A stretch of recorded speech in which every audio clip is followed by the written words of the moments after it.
الحمدللہ رب العالمین والصلاة والسلام علی سید الانبیاء والمرسلین اما بعد فاعوذ باللہ من الشیطان الرجیم بسم اللہ الرحمن الرحیم۔ آج ہم جو موضوع ڈسکس کریں گے وہ ہے قربانی اور فلسفہ قربانی۔ قربانی اسلام کا پسندیدہ ترین عمل اور خوبصورت ترین عمل ہے۔ یہ محبوب ترین عبادت ہے اللہ تعالیٰ کی۔ قربانی اپنی فضیلت اور عظمت کے لحاظ سے، بلندیوں کے لحاظ سے دین میں بہت اہم مقام رکھتی ہے۔ رب کریم نے فرمایا، ہرگز نہیں پہنچتا اللہ کی بارگاہ میں تمہارا گوشت اور نہ ان کے خون نہ اس جانور کا گوشت، بلکہ رب کی بارگاہ میں تمہارے دلوں کا تقویٰ پہنچتا ہے۔ یہ سنت ابراہیمی ہے۔ اس حوالے سے ہم آپ کو حضرت ابراہیم علیہ السلام کا واقعہ بیان فرماتے ہیں۔ حضرت ابراہیم علیہ السلام کو ایک رات خواب میں آواز سنائی دی کہ ابراہیم علیہ السلام، میری راہ میں اپنی سب سے پسندیدہ چیز قربان کر۔ حضرت ابراہیم علیہ السلام خواب کے بعد جیسے ہی بیدار ہوئے، سوچا کہ نبی کا خواب تو وحی کا مثال ہوتا ہے۔ اللہ چاہتا ہے کہ میں اپنی پیاری محبوب چیز کو قربان کروں۔ آپ کے پاس جو اونٹ موجود تھے سب اللہ کی راہ میں قربان کروں اور اللہ کا شکر ادا کروں۔ پھر آرام فرماتے ہیں۔ جیسے ہی آرام فرماتے ہیں، خواب میں پھر سے آواز آتی ہے کہ ابراہیم علیہ السلام، اپنی سب سے پسندیدہ چیز میری راہ میں قربان کر۔ جیسے ہی بیدار ہوئے تو سوچنے لگے کہ مجھے تو سب سے پیارا میرا فرزند حضرت ابراہیم علیہ السلام ہے۔ سوچا اللہ دیکھنا چاہتا ہے کہ میں سب سے زیادہ عشق کس سے کرتا ہوں، اپنے بیٹے سے یا خالق کائنات سے۔ بس یہی خیال آیا کہ آپ نے ارادہ کر لیا کہ اپنے فرزند کو راہ خدا میں قربان کروں گا۔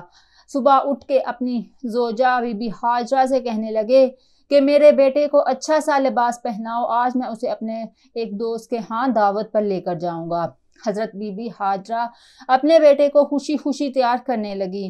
حضرت ابراہیم اپنے فرزند کو لے کر قربان گاہ کی طرف جانے لگے۔ اتنی دیر میں شیطان آیا اور بی بی ہاجرہ سے کہنے لگا کہ آپ کے بیٹے کو دوست کے پاس نہیں بلکہ مارنے کے لیے لے کر جا رہے ہیں۔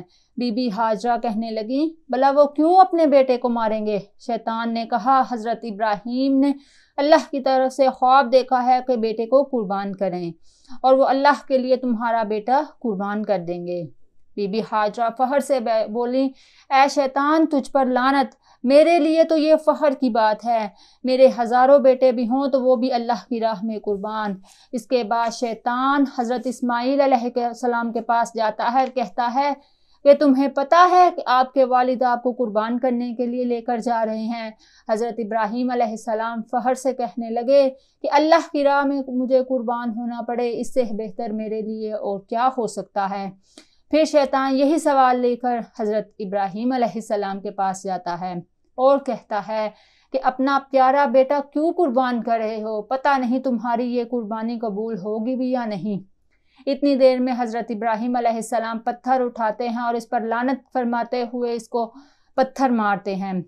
آج بھی وہ جگہ قائم ہے جہاں لاکھوں لوگ شیطان کو مارتے ہیں اور پھر آگے بڑھتے ہیں اور چلتے چلتے پھر اپنے بیٹے کو کہتے ہیں کہ آج میں تمہیں اللہ کی راہ میں قربان کروں گا۔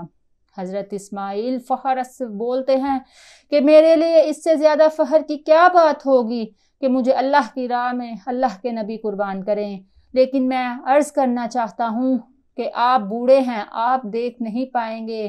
جب چھری میرا گلا کاٹے گی، آپ اپنی آنکھوں پر پٹی باندھ لیجئے اور میرے ہاتھ اور پاؤں رسی سے باندھ دے۔ آپ نے ایسا ہی کیا اور چھری حضرت اسماعیل کے گلے کے قریب کرتے ہیں اور عرض کرتے ہیں کہ اے اللہ، اگر تو نے مجھے ہزاروں فرزند بھی حضرت اسماعیل جیسے عطا کیے ہوتے تو میں سب تیرے نام پہ قربان کرتا۔ جیسے ہی چھری پھیرنے لگے، اللہ نے جبریل کو حکم دیا کہ جا اور جنت سے ایک خوبصورت جانور لا کے حضرت اسماعیل کی جگہ پہ رکھ دے۔ ابراہیم اپنے وعدے پر کامیاب ہوا ہے اور وہاں حضرت ابراہیم چھری پھیرتے رہے، خون بہنے لگا۔ حضرت ابراہیم اللہ کا شکر ادا کرنے لگے۔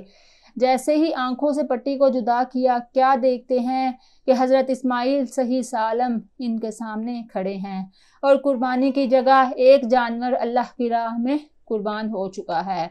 اور پھر غیب سے آوازیں آنے لگیں کہ اے ابراہیم، تیرے اس عمل کو تا قیامت تک دہرایا جائے گا اور یاد رکھا جائے گا۔